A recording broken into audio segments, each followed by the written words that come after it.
எப்பொழுதும் ஒற்றுமையாக இருந்து நம் மக்களின் தேவைகளை பூர்த்தி செய்யக்கூடிய வகையில இந்த சங்கத்தோட நிறுவனங்கள்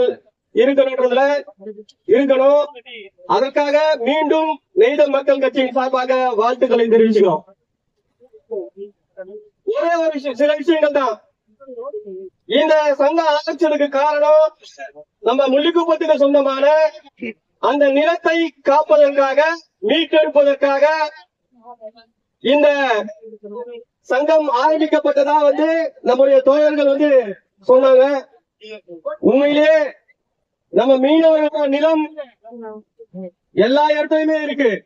அதுல குறிப்பா உங்க பக்கத்துல இருக்கிற அந்த முள்ளிக்குப்பத்துக்கு சொந்தமான இடம் பக்கத்திலேயே இருக்கு. அது மட்டும் இல்ல, அதுக்கு பக்கத்துல நம்முடைய மீனவ தந்தை ஐயா சிங்காரவேலருடைய நிலம் அங்க இருக்கு. அந்த வீடு கட்டுறதுக்காக அன்னைக்கு அவர் தானமாக கொடுத்த இடத்தான் இன்னைக்கு பாத்தீங்கன்னா தமிழ்நாடு வீட்டு வசதித்துறை வாரியத்தின் சார்பாக மிகப்பெரிய அடுக்குமாடி குடியிருப்புகள் கட்டுவதற்கு 50 லட்சம் ரூபாயில இருந்து 1 கோடி ரூபாய் விலையில வீடுகளுக்கான திட்டங்களை அங்க செயல்படுத்துறதுக்காக இந்த அரசாங்கங்கள் முயற்சி செய்துட்டு இருக்காங்க. அந்த நிலம் நமக்கு சொந்தமானது. அந்த நிலத்தை காப்பதற்கு நாம எப்படிலாம் இருக்க போறோம்? ஒரு சில உதாரணம் தான். நொச்சிக்குப்பத்துல வீடு கட்டினாங்க 1188 வீடு. இதுவரைக்கும் அந்த நொச்சிக்குப்பத்துல வாழ்ந்த மக்களுக்கு அந்த வீடுகளை கொடுத்துட்டாங்களா? தயவு செய்து அதை பாக்குறோம். இது வரைக்கும் கொடுக்கல. சங்கத்தினுடைய தலைவர் அண்ணன் சேகர் அவர்களை மற்றும் அவருடைய நிர்வாகிகள் அனைவருக்கும் உங்களுடைய நன்றியை தெரிவித்துக் கொள்கிறேன். சரியான நேரத்தில் சரியான வேலையை அண்ணன் சேகர் அவர்கள் இங்கு நடத்தி காட்டியிருக்கிறார் என்பதை நான் பார்க்கிறேன். இதை முன்னுதாரணமாக கொண்டு தமிழ்நாடு முழுவதும் இருக்கக்கூடிய மீனவர்கள், ஆங்காங்கே இருக்கக்கூடிய கிராமங்களை ஒருங்கிணைத்து இது போன்ற ஒரு கட்டமைப்பை உருவாக்க வேண்டும் என்பதை இங்கே நான் முன்மொழியை கடமைப்பட்டிருக்கிறேன். மத்திய மாநில அரசாங்கங்களாலே தமிழகம் முழுவதும் இருக்கக்கூடிய கடற்கரைகள் கொள்ளை போகின்ற ஒரு சூழல் உருவாகி இருக்கும். அதிலும் குறிப்பாக மிகவும் பரபரப்பாக அவர்கள் அமெரிக்க எண்ணக்கூடிய இடங்களாக இருக்கக்கூடியது பாத்தீங்கன்னா இந்த மெரினா முதல் இந்த சீனிவாசபுரம், அதை கடந்து இருக்கக்கூடிய திருவான்மையூர் இருக்கக்கூடிய இந்த பகுதி, இந்த கடற்கரை அதுல முதன்மையா இருக்கு. மற்ற இடங்கள்லாம் ஒரு திட்டம் போடுறான். ஆனா இந்த குறிப்பிட்ட பகுதியை மட்டும் மெரினா முதல் திருவான்மையூர் வரை பல திட்டங்கள், குறிப்பாக 2 விஷயம் ஒண்ணு இப்போ அந்த கடல் மேம்பாலம் அப்படின்னு ஒரு விஷயத்தை கடல் மேம்பாலத்துக்கு பாம்பேல நான் பார்த்தேன். அழகா கடல் மேம்பாலம் போட்டுருக்காங்க. பாம்பேன்றது ஒரு தீவு. எத்தனை பேருக்கு தெரியும் தெரியாது. பாம்பேன்ற ஒரு சிட்டி தெரியுமே தவிர பாம்பேன்ற ஒரு தீவு. அங்க கடல் ஒரு 6 மாதம் தான். இப்போ எப்படி ஒரு ஆறு பாத்து பகுதி எப்படி இருக்குமோ அது போல அமைதியான ஒரு கடல் தான் இருக்கும். ஏரி குளம் மாதிரி தான் அந்த கடல் இருக்கும். 2 பகுதிகளை நினைக்கிறது பெரிய விஷயமே கிடையாது.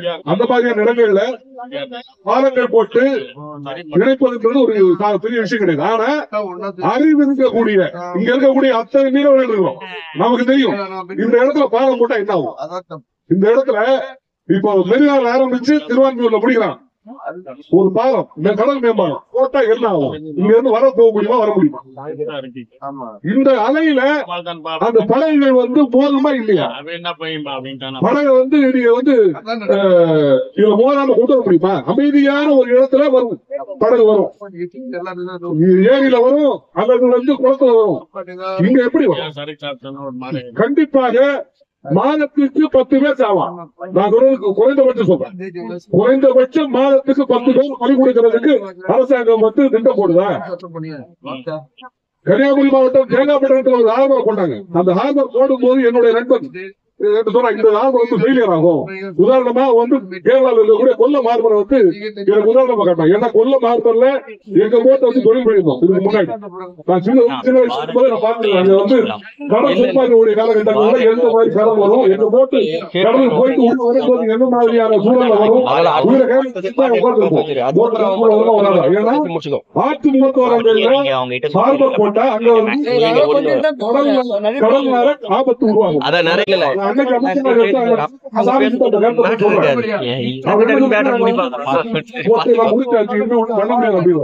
அப்புறமா அதிமுக இன்னைக்கு வரைக்கும் 28 பேர் இருக்கிறாங்க அந்த ஹார்பர்ல.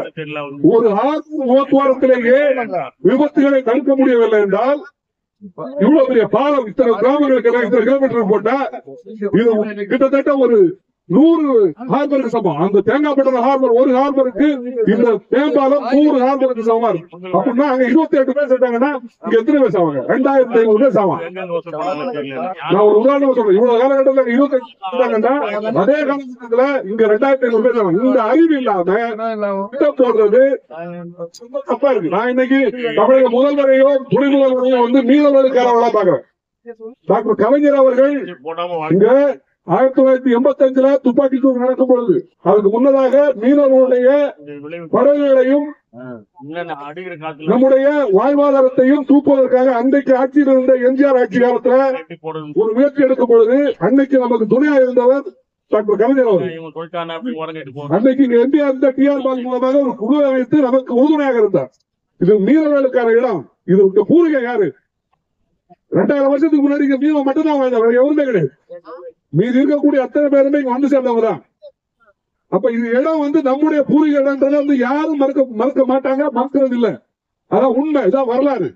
அன்னைக்கு திமுக நமக்கு துணையா இருந்துச்சு. இன்னைக்கு அவருடைய வாரிசுகள் ஆட்சியில தவறான திட்டங்களை கார்பரேட் நிர்பந்தத்தார தவறாக ஆட்சியாளர்களுக்கு சொல்லி அவர்களை தவறான வழிக்கு வழிநடத்திக் கொண்டிருக்கிறார்கள். எனவே தமிழக முதல்வரும் துணை முதல்வரும் நீங்கள் விழித்து பார்க்க வேண்டும். என்ன நடக்குது பார்க்கணும்.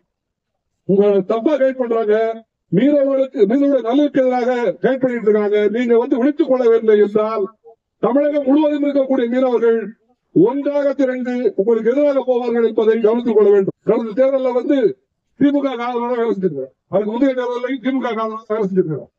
நாங்க எல்லாம் எந்த நம்பிக்கையில வேலை செஞ்சிருக்கோம்? இந்த தப்பான ஒரு ஆட்சி வந்துடக்கூடாது. மத்திய அரசாங்கத்துடைய கைப்பாவையாக ஆட்சி வந்துவிடக் கூடாது. மத்திய அரசாங்கத்திடம் தவறான திட்டங்கள் கையில் இருக்கிறது. ஆனா நீங்க அதுக்கு எதிராக சொல்லி ஆட்சி கொண்டிருக்கிறீங்க. ஆனா மத்திய அரசாங்கத்துடைய கைப்பாவையாக மாறிக்கொண்டிருக்கிறீர்கள் என்பதை உணர வேண்டும். உங்களுக்கு தெரியலன்னா நாங்க சொல்றோம். இதை கேட்டாவது நீங்க வந்து புரிஞ்சுக்கங்க. இத மக்கள் ஒட்டுமொத்த தமிழக மக்கள் புரிஞ்சுக்கிட்டாங்கன்னா அது என்ன மாதிரியான விளைவை உருவாக்கும் என்பதை நீங்க புரிந்து கொள்ள வேண்டும் என்பதை கூறி விடைபெறுகிறேன். நன்றி, வணக்கம்.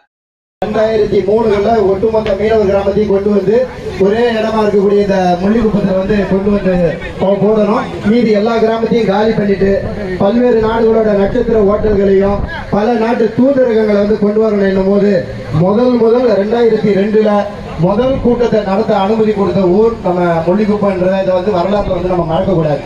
இன்னைக்கு 2002 இருந்து 2024 வரைக்கும் ஒரு மீனவர் கிராமம் கூட பறி போகாம இதே இடத்துல கடற்கரையில வாழ்ந்து இருக்குன்னா அதுக்கு முதல்ல நம்ம நன்றியா நினைக்க வேண்டியது அந்த முதல் கூட்டத்தை வந்து நம்ம நினைக்கணும். அந்த முதல் கூட்டத்தை நடத்துறதுக்கு அந்த திட்டம் ஒன்று வருதுன்றத நமக்கெல்லாம் முன்கூட்டியே சொன்னவங்க இன்னைக்கு நம்ம முன்னால இருக்காங்க.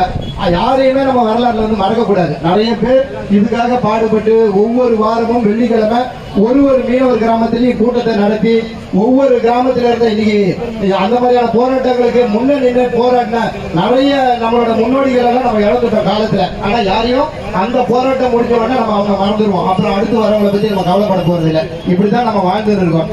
ஆனா இன்னைக்கு இருக்கக்கூடிய சூழல் வந்து மெரினாவில நாமெல்லாம் வாழவே முடியாது என்ற ஒரு சூழல் இருந்து இருக்கு.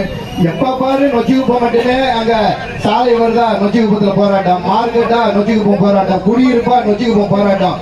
நொச்சிக்குப்பம் வந்து வெறும் நொச்சிக்குப்பத்துக்காக போராடல, ஒட்டுமொத்த தமிழகத்தில் இருக்கக்கூடிய ஒட்டுமொத்த மீனவரோட உரிமைக்காக தான் நம்ம குரல் கொடுத்துட்டு இருக்கிறத ஞாபகத்தில் வச்சிருக்கணும். அந்த வகையில இன்னைக்கு உண்மையில ரொம்ப பெருமையாகவும் மிக சிறப்பாகவும் நான் பார்க்கக்கூடிய விஷயம் இன்னைக்கு முள்ளிக்குப்பம் சீனிவாசபுரம் மீனவர்கள் நலசங்கம் சார்பில் இருக்கக்கூடிய அனைத்து பொறுப்பாளர்களையும் நான் உண்மையிலே பெருமையா நாங்க நினைக்கிறோம். இன்னைக்கு ஒரு சிலர் ஒரு கிராமத்தில் இருக்கும் போது இந்த மாதிரியான பிரச்சனைகள் எல்லாம் நாம வந்து எதிர்கொள்றோம். அரசை எதிர்க்கும், அரசு கொண்டு வர திட்டங்களை எதிர்த்தோம். இன்னைக்கு பாத்தீங்கன்னா நூற்றுக்கணக்கான இளைஞர்கள் வந்து இன்னைக்கு இருக்காங்க. நிச்சயமா ஒரு மிகப்பெரிய நம்பிக்கை இருக்கு. இனி இந்த நூற்றாண்டுல நிச்சயமா மெரினா நம்ம கையை விட்டு போகாது. இங்க இருக்கக்கூடிய ஒவ்வொரு இளைஞர்களும் நம்மளோட வாழ்வாதாரத்தையும் நம்மளோட மீன்பிடி தொழிலையும் நம்மளோட மீன் வியாபாரத்தையும் நிச்சயமா பாதுகாக்க அடுத்த தலைமுறை உருவாகின்றதுல உண்மையிலே எங்களுக்கு மிகப்பெரிய பெருமையா இருக்கு. நாங்க 1999 தமிழ்நாடு மீனவர் முன்னேற்ற சங்கம்ன்றத மயிலாப்பூர் நொச்சிக்குப்பத்தில் தொடங்கணும். நாங்க தொடங்கும் போது அன்னைக்கு இருக்கக்கூடிய நிர்வாகங்கள்லாம் வந்து சங்கம் நமக்கு ஒண்ணு தேவையா அப்படின்னு நினைச்சாங்கன்னா இன்னைக்கு தமிழகத்தில் வரக்கூடிய பல்வேறு திட்டங்களை பேசுறதுக்கும் எங்க பார்த்தாலும் மீனவர் பிரச்சனைக்கு ஓடி போய் குரல் கொடுக்கறதுக்கும் ஒரு நல்ல தலைமையோ இல்ல நல்ல பொறுப்பாளர்களையோ நிச்சயமா இந்த சமுதாயம் இழந்திருக்கும். அன்னைக்கு நாங்க இருக்கக்கூடிய எங்க நொச்சிக்குப்பத்தில் இருக்கக்கூடிய ஒட்டுமொத்த சமுதாய பெரியவர்களும் எங்களை வந்து தட்டி கொடுத்து எங்களை வந்து ஊக்குவிச்சதுனால இன்னைக்கு இந்த ஒரு 25-30 ஆண்டுகள்ல மிகப்பெரிய அளவுல ஒட்டுமொத்த மக்களுக்காகவும் குரல் கூடியவங்கள நாங்க எங்களால மாற முடிஞ்சது. அந்த வகையில இன்னைக்கு நம்ம முள்ளிக்குப்பம் சீனிவாசபுரத்தில் இன்னைக்கு இருக்கக்கூடிய இளைஞர்களை பார்க்கும்போது தயவு செய்து தாய்மார்களும் சரி இளைஞர்களும் சரி நம்ம சமுதாய பெரியவர்களும் சரி சமுதாயத்துக்கு பணி செய்ய வராங்க, அவங்களோட உழைப்பை தர வராங்கன்னா தயவு செஞ்சு தட்டி கொடுங்க, கையை கொடுத்து அவங்கள ஒன்று தட்டி இன்னும் வேகமா வேலையை பாருன்னு சொல்லுங்க. நிச்சயமா வரப்போற காலங்களில் இங்க ஒரு 10 நல்ல தலைவர்களை வந்து நம்ம வந்து எதிர்காலத்தில் நம்ம பார்க்க முடியும். இன்னைக்கு வாழ்வாதாரம் ஒரு மிகப்பெரிய பிரச்சனையா இருக்கு. இன்னைக்கு நம்ம 2 மீனவர் கிராமத்துல ஒவ்வொரு மீனவர் கிராமத்திலும் இந்த பொது பயன்பாட்டு இடங்கள் இருக்கு. வடக்கு பக்கமும் சரி தெற்கு பக்கமும் சரி நம்ம பாட்ட முப்பாட்ட காலத்திலிருந்து ஒரு புயலோ இல்லைன்னா ஒரு கடல் சீற்றமோ வந்ததுன்னா நம்ம படகுகளை ஒதுக்கி வைக்கிறதுக்கும் ஒரு தேவையான நேரத்தில் அந்த இடங்களை பயன்படுத்திக்கிறதுக்கும் நம்ம கிட்டலாம் இருந்த அந்த பெருவலை பாடுகளுக்காக இந்த இடங்களை வந்து நம்ம பாதுகாத்தோம். ஆனா இன்னைக்கு இருக்கக்கூடியவங்க கடலையும் கடற்கரையும் மீனவர்களுக்கு பாதுகாக்க தெரியல. இது வந்து இவ்வளவு பெரிய இடத்த வந்து வீணா போட்டு வச்சிருக்காங்க. இதை யாருக்கோ தாரை வாத்திட்டோம்னா அவங்க ஒரு ஹோட்டலோ இல்லைன்னா ஏதாவது ரெசார்ட்டோ ஒரு 25 வருஷம் 30 வருஷம் கொடுத்து அவங்க நடத்திக்கின்னு அவங்க நல்லா இருப்பாங்க. ஆனா நாம பக்கத்துல உட்காந்து இங்க மீன் வியாபாரம் பண்ண முடியுமா, மீன்பிடி தொழில் செய்ய முடியுமா? நிச்சயமா முடியவே முடியாது. இப்போ போன மாசம் பார்த்துருப்பீங்க நொச்சிக்குப்பத்தில் அந்த நீலக்கொடி திட்டத்தை எதிர்த்து பெரிய அளவுல ஒரு போராட்டம். எதுக்குன்னா இன்னும் இடம் முடிவே பண்ணல, திடுதிப்புன்னு 17 லட்சத்தை அனௌன்ஸ் பண்ணிட்டாங்க. இந்த இடம் நொச்சிக்குப்பத்தில் தான் வரப்போகுது அப்படின்னு ஒரு அறிவிப்பு. கிட்டத்தட்ட 200 பைப்பர் படகு நிறுத்தி வச்சிருக்கக்கூடிய இடத்துல இங்கதான் அந்த ரெசார்ட்டும் ஓய்வு எடுக்க வரக்கூடிய அந்த குடில்களும் இருக்க போகுதுன்னு அந்த வரைபடத்தில் போய் பார்க்கத்தவன உண்மையிலே அதிர்ச்சி ஆகி போச்சு. அதாவது ஆட்சியாளராக இருக்கட்டும் அரசு அதிகாரிகளா இருக்கட்டும் ஒரு மீன்பிடி தொழிலை பத்தி ஏதாவது கண்டிப்பா உங்களுக்கு தெரிஞ்சிருக்குதா என்ற கேள்வி மறுபடியும் எழுது. ஆயிரக்கணக்கான மக்கள் எந்த விதமான அரசு வேலை வாய்ப்பை பத்தி கவலையே படாம அவங்க இந்த இன்னைக்கு இருக்கக்கூடிய வலைகள் இன்னைக்கு லட்சக்கணக்கான ரூபாய் மதிப்புள்ள படகுகளையும் வலைகளையும் முதலீடா போட்டு அவங்க மீன்பிடி தொழில் செய்யறாங்க. அது மூலம் கிடைக்கக்கூடிய மீன்களை மீனவ மகளிர்கள் வந்து மீன் வியாபாரங்களை செஞ்சு தங்களோட குடும்பத்தை காப்பாத்துறாங்க. இப்படி ஆயிரக்கணக்கான மக்கள் வந்து ஈடுபடக்கூடிய இந்த தொழிலை பாதுகாக்கக்கூடிய இந்த இடத்தை ஒரு தொழில் சார்ந்த இடமா பாருங்கன்ட்டு நம்ம இதுக்கு முன்னால நொச்சிக்குப்பத்தில் இந்த மீன் மார்க்கெட் பிரச்சனை வரும்போது தமிழக அரசு கிட்ட வச்ச ஒரே கோரிக்கை மெரினா கடற்கரையிலிருந்து இங்க சீனிவாசபுரம் வரைக்கும் இருக்கக்கூடிய கடற்கரை பகுதியை மீன்பிடி தொழில் பாதுகாப்பு மண்டலமா அறிவிங்க அப்படின்னு நம்ம அப்பத்திலிருந்து நம்ம முதல்வரை கேட்டிருக்கோம். எதுக்காக அப்படின்னு பாத்தீங்கன்னா இங்க எங்களோட கோடிக்கணக்கான ரூபாய் முதலீடுகள் வந்து படகுகளாகவும் வலைகளாகவும் இருக்கு. நாங்க இந்த மீன்பிடி தொழில் செய்யறதுல பாத்தீங்கன்னா ஆயிரக்கணக்கான மீனவர்கள் நேரடி மீன்பிடி தொழில இருக்காங்க. அதே போல மீனவ மகளிர்கள் வந்து ஆயிரக்கணக்கான பேர் வந்து மீன் வியாபாரம் செய்யறாங்க. இந்த மாதிரி இன்னைக்கு வேலை வாய்ப்புன்றது எவ்வளவு பெரிய கஷ்டமா இன்னைக்கு இருக்குன்னு அரசாங்கத்துக்கே தெரியும். உங்களால 10 பேருக்கு கூட வேலை வாய்ப்பு கொடுக்க முடியல. வெளிநாட்டுல இருந்து எல்லாம் வாங்க தொழிலை தொடங்குங்க, 50 பேருக்கு வேலை கொடுத்தா போதும், 100 பேருக்கு வேலை கொடுத்தா போதும், உங்களுக்கு தேவையான வசதி எல்லாம் பண்ணித்தரேன் கூவி கூப்பிடுறீங்க. இங்க இன்னைக்கு சென்னையில இருக்கக்கூடிய ஒட்டுமொத்த மீனவர்களோட அந்த முதலீடுன்னு பாத்தீங்கன்னா இவங்க கொண்டாடுற அந்த பெரிய தொழில் நிறுவனத்தை விட அதிகப்படியான முதலீடுகள் நம்ம மீனவ மக்கள் போடக்கூடிய முதலீடு படகுகளா இருக்கட்டும் வலைகளா இருக்கட்டும் நம்ம ஒவ்வொருத்தரோட அந்த முதலீட சென்னையில இருக்கிற மொத்தத்தையும் சேர்த்து பாத்தீங்கன்னா இன்னைக்கு தமிழ்நாட்டில் இருக்கிற மிகப்பெரிய தொழிலதிபர் கூட தோல்வி அடைவான் நம்மளோட முதலீட்டுல. ஆனா நாம தொழில் செய்யறோம். ஆயிரக்கணக்கான ஒரு மீனவன் மீன்பிடி தொழில் போயிட்டு வந்தானா கடற்கரையில பாத்தீங்கன்னா 14 குடும்பங்க வந்து அதால வாழுது, பல்வேறு தொழில் சார்ந்தவங்க. அந்த மாதிரி ஒரு குடும்பம் இல்ல, ஒரு 14 குடும்பத்தை சார்ந்தவங்களை நம்ம வாழ வைக்கிறதுக்கான ஒரு மிகப்பெரிய தொழில் மீனவ மகளிருக்கு மிகப்பெரிய தொழில்ன்றது இன்னைக்கு மீன் வியாபாரம். அவங்களுக்கு தேவையான அடிப்படை வசதிகளை இங்க செஞ்சு கொடுங்க. நாங்க வியாபாரம் செய்யக்கூடிய இடத்துல ஒரு ஷெட்டை போட்டு அழகா கொடுங்கன்னா மெரினா பீச்ல போய் பாத்தீங்கன்னா ஓய்வு எடுக்க வரவங்களுக்கு ஷெட்டு போட முடியுது. இப்ப ப்ளூ பிளாக்னு சொல்லிட்டு இந்த இடத்துல ஒரு குறிப்பிட்ட இடத்துல குடில்களை போட்டு அங்க ஓய்வு எடுக்கிறவங்களுக்கு குடில் போடுவாங்களா. ஆனா வலை பொத்துறவங்களும் வலை காய வைக்கிறவங்களும் வெயில்ல சாவணுமா, வெயிலையும் மழையிலையும். இந்த மாதிரியான மோசமான விஷயங்களை மட்டும் தான் நம்ம எதிர்த்துக்கிட்டு இருக்கோம். அந்த வகையில இன்னைக்கு முள்ளிக்குப்பம் சீனிவாசபுரம் மீனவர்கள் நல சங்கத்தில் இருக்கக்கூடிய பொறுப்பாளர்களும் சரி, அதுல இருக்கிற உறுப்பினர்களும் சரி, நம்மளோட இந்த குடியிருப்புக்காக அவங்க எடுத்திருக்கக்கூடிய விஷயம் வந்து ரொம்ப ரொம்ப ஆக்கப்பூர்வமான விஷயம். இன்னைக்கு நாம வாழக்கூடிய இந்த இடம் என்றது ஏற்கனவே நாம வாழ்ந்த பட்டா இடத்தை கொடுத்துட்டு, உலகத்துல வீடு இல்லாதவனுக்கு ஒரு இடத்தை கொடுத்துட்டு பட்டாவை கொடுத்துட்டு வீடை கட்டுன்றதை நம்ம கேள்விப்பட்டிருப்போம்.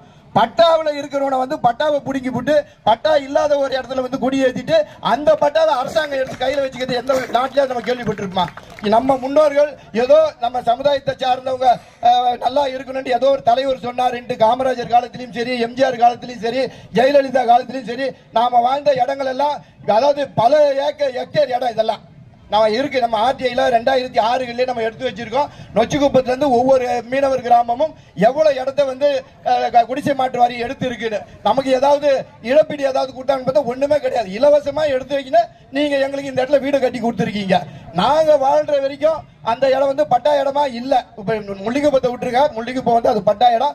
மற்ற இடங்கள் வந்து பாத்தீங்கன்னா கடற்கரையை ஒட்டி கடல் புறம்போக்கு இடமா இருந்துட்டு இருக்கு. நம்ம வாழ்ற வரைக்கும் நமக்கு அந்த இடத்துல பட்டா கொடுக்க முடியாதான். ஆனா நம்ம கையில இருந்து ஸ்லம் போர்டு எடுத்து கையில வச்சுக்கிச்சுன்னா அன்னைக்கே ஸ்லம் போர்டுக்கு பட்டா கொடுத்துருவாங்களாம். இது என்ன, இது ஸ்லம் போர்டு வாழணுமா நாம வாழணுமா? என் இடத்துல நான் வாழ்றதுக்கு எனக்கான வசதியை பண்ணி கொடுத்து எனக்கான பட்டாவை கொடுத்துருந்தா நான் நிம்மதியா வாழ்ந்திருப்பேன், என் தலைமுறை நிம்மதியா வாழ்ந்திருக்கோம். உங்களை வந்து வாழ வைங்கன்னு நம்ம சொல்ல மாட்டோம். இன்னைக்கு கடல் அரிப்பு வந்துடுச்சு. 2050 இருந்து 2100க்குள்ள இன்னைக்கு கடல் அரிப்பு வந்து சென்னையில அனைத்து மீனவர் கிராமங்களும் கடல்ல முழுகக்கூடிய விஷயம் அப்படின்னு இன்னைக்கு அரசாங்கம் ஒரு பக்கம் சொல்லிக்கிட்டே இருக்கு. அப்படி இருக்கக்கூடிய அரசாங்கம் இங்க ஏற்கனவே வாழக்கூடிய மக்களை பாதுகாப்பா வாழ வைக்கிறதுக்கு பார்க்கணும். வெளியில மத்த மக்களை தூக்கி வந்து இங்க குடியாமர்த்தத்தை வந்து நிறுத்தணும். அதை விட்டுட்டு இதுதான் கடல் அரிப்பு பாதிக்க போகுதுன்னு தெரியுது. அந்த இடத்துல இன்னும் கூடுதலா வந்து மக்களை கொஞ்சம் கொண்டு வந்து சேர்க்கிற வேலையும் நிறைய திட்டங்களை கொண்டு வரணும். நிச்சயமா அரசு தோட்டத்துக்கு பொருளா இருக்கு. அதனால இன்னைக்கு இருக்கக்கூடிய இளைஞர்களுக்கு தயவு செய்து முள்ளிக்குப்பத்தில் இருக்கக்கூடிய ஒட்டுமொத்த மக்களும் ஆதரவு தரணும். நிச்சயமா இதுல எதிர்காலத்தில் நல்ல தலைவர்கள் வந்து வருவாங்க. நல்ல சிறப்பா பேசக்கூடிய இளைஞர்கள் எல்லாம் பார்க்கும்போது ரொம்ப மகிழ்ச்சியா இருக்கு. நம்மளோட பிரச்சனை நம்ம வாழ்வாதாரம், நம்ம தொழில், நம்மளோட மீன் வியாபாரம், இதை பாதுகாக்கிறதுக்கு எந்த நேரத்திலையும் முள்ளிக்குப்பம் சீனிவாசபுரம் மீனவர்கள் சட்டத்துக்கு நாங்க சார்ந்த நெய்தல் மக்கள் கட்சி எப்பவும் துணை நிற்கும் தெரிவித்துக் கொண்டு வாய்ப்பளித்த உங்கள் அனைவருக்கும் நன்றி கூறி விடைபெறுகிறேன். நன்றி, வணக்கம்.